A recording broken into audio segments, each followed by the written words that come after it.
ಇವತ್ತು ಅಂತಾರಾಷ್ಟ್ರೀಯ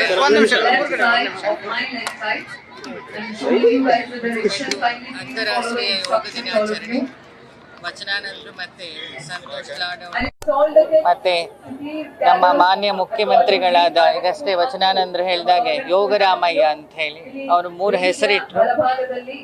ಕೊಟ್ಟು ಮಾತು ಉಳಿಸ್ಕೊಂಡಿದ್ದಕ್ಕೆ ಅನ್ನರಾಮಯ್ಯ, ಸಿದ್ದರಾಮಯ್ಯ ಮತ್ತೆ ಯೋಗರಾಮಯ್ಯ ಅಂತ.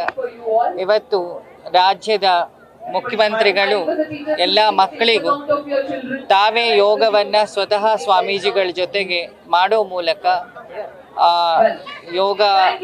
ಯೋಗಯುಕ್ತ ಭಾರತ ಮತ್ತು ಕರ್ನಾಟಕ, ರೋಗಮುಕ್ತ ಕರ್ನಾಟಕ ಮತ್ತು ಭಾರತ ಆಗಲಿಕ್ಕೆ ಒಂದು ಮಾರಲ್ ಮೆಸೇಜ್ ಕೊಟ್ಟಿದ್ದಾರೆ. ಅದನ್ನೆಲ್ಲರೂ ಫಾಲೋ ಮಾಡಲಿ. ಯಾಕೆ ಜಗತ್ತಲ್ಲಿ ಜಾತಿ, ಮತ, ಧರ್ಮ ಎಲ್ಲ ಭಾಷೆಯನ್ನು ಮೀರಿದ್ದೇನಾರಿದ್ರೆ, ಎಲ್ಲನ್ನು ಒಂದು ಮಾಡೋ ತಾಕತ್ತಿದ್ರೆ ಅದು ಯೋಗಕ್ಕೆ, ಅದು ಮೌನದ ಭಾಷೆಗೆ. ಅದನ್ನು ಇವತ್ತು ಎಲ್ಲರೂ ಆಚರಣೆ ಮಾಡೋಣ. ನಾವೆಲ್ಲ ಕಾಯಿಲೆ ಮುಕ್ತರಾಗು. ನ್ಯೂಸ್ ಫಸ್ಟ್, ನಿರ್ಭೀತಿಯಿಂದ ನಿಮ್ಮ ಪರವಾಗಿ.